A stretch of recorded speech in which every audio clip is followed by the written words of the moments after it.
Hello friends, భారతదేశం ప్రపంచంలోనే అత్యద్భుతమైన దేశం. చదువుకు ఉద్యోగాలకు ఎక్కువ అవకాశాలున్న దేశం. కానీ ఏం లాభం? మన దేశంలో ఉన్న మధ్యతరగతి విదేశాల్లో ఉపాధి కోసం అవకాశాలు ఎత్తుకుంటున్నారు. విదేశాల్లో జీవితం ఎందుకు, ఏమిటి, అసలు ఈ కళ వెనుక ఉన్న రహస్యం ఏంటి? ఈరోజు మనం ఈ కథని కాస్త లోతుగా తవ్వి చూద్దాం. మీరు సిద్ధంగా ఉన్నారా? మన కథ రాము కుటుంబంతో మొదలవుతుంది. రాము ఒక కూల్ ఐటీ ఉద్యోగి. అతని భార్య సుమతి సూపర్ టీచర్. వాళ్ళ కొడుకు అఖిల్ ఇంజనీరింగ్ కాలేజ్లో స్టార్ స్టూడెంట్. వీళ్ళ జీవితం బయట నుండి చూస్తే సూపర్ హ్యాపీ. చిన్న అపార్ట్మెంటు, స్థిరమైన జీతం, కొన్ని చిన్న చిన్న కళలు. కానీ వాళ్ళ గుండెల్లో ఒక భారీ కళ అయితే మొదలైంది. అది విదేశాల ఫ్లైట్ ఎక్కడం. ఎందుకు అంటే భారతదేశంలో వాళ్ళని ఆలోచింపజేసే కొన్ని సమస్యలు ఉన్నాయి. ఆ సమస్యలేంటో తెలుసుకోవాలనుందా మీకు కూడా? అయితే వినండి. మధ్యతరగతి జీవితం అంటే ఒక రోలర్ కోస్టర్ రైడ్ అని చెప్పొచ్చు. రాము ప్రతి నెల తన జీతంతో ఇంటి అద్దె, బిల్లులు, కిరాణా, అఖిల్ చదువు ఖర్చులు అయితే భరిస్తాడు. కానీ రోజు రోజుకి ధరలు ఆకాశాన్ని తాకుతున్నాయి. ద్రవ్యోల్బణం, పన్నులు, ఆర్థిక ఒత్తిడి ఇవన్నీ రాముని కొంచెం కంగారు పెడుతున్నాయి. జీతం ఎంత వస్తున్నా సరిపోవట్లేదు. కానీ విదేశాల్లో ఏం జరుగుతుందో తెలుసా? అమెరికా, కెనడా, ఆస్ట్రేలియా లాంటి దేశాల్లో ఐటీ జాబ్స్లో భారీ జీతాలు, తక్కువ పన్నులు, అలాగే సూపర్ లైఫ్ స్టైల్. రాము స్నేహితులు చెప్పిన విషయాలన్నీ తనకు బాగా ఆకర్షించాయి. అలాగే ఇప్పుడు అఖిల్ గురించి మాట్లాడుకుందాం.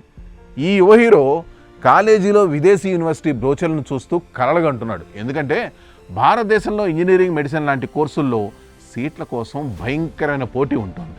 అఖిల్కి ఇక్కడ పోటీలో గెలవడం కష్టంగా అనిపిస్తుంది. కానీ అదే విదేశాల్లో అధునాతన కోర్సులు, గ్లోబల్ ఎక్స్పోజర్, అలాగే టాప్ కంపెనీల్లో జాబ్స్.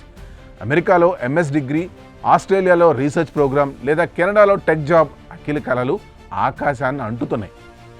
ఇంకా ఉంది ఫ్రెండ్స్, మన దేశ సామాజిక రాజకీయ వాతావరణం కూడా ఈ వలసలకు ఒక పెద్ద కారణం అని చెప్పొచ్చు. భారతదేశంలో కొందరు మధ్యతరగతి వ్యక్తులు రాజకీయ అస్థిరత, సామాజిక ఒత్తిళ్లు, సాంస్కృతిక బంధనాలతో అసంతృప్తిగా ఉంటున్నారు.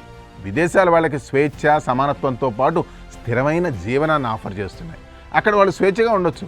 మెరుగైన ఆరోగ్య సంరక్షణ, సురక్షితమైన వాతావరణం, అలాగే పిల్లలకు అద్భుతమైన భవిష్యత్తు పొందవచ్చు. ఇవన్నీ ఆకర్షణీయంగానే ఉన్నాయి కదా. కానీ ఇక్కడే ఒక పెద్ద ట్విస్ట్ కూడా ఉంది. విదేశాలకు వెళ్ళడం అయితే అంత సులభం కాదు. వీసా ప్రక్రియలు చాలా కష్టంగా ఉండడంతో పాటు అక్కడ ఫీజులు, జీవన వ్యయం, ట్రావెల్ ఖర్చులు భారీగానే ఉంటాయి.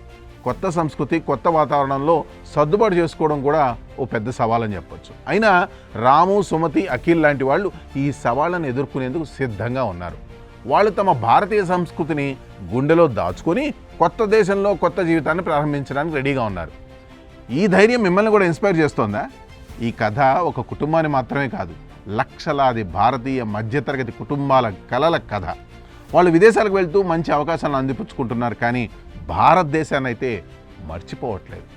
వాళ్ళు తమ సంస్కృతిని, గుర్తింపును ప్రపంచంలోనే ప్రతి మూలకు తీసుకెళ్తున్నారు.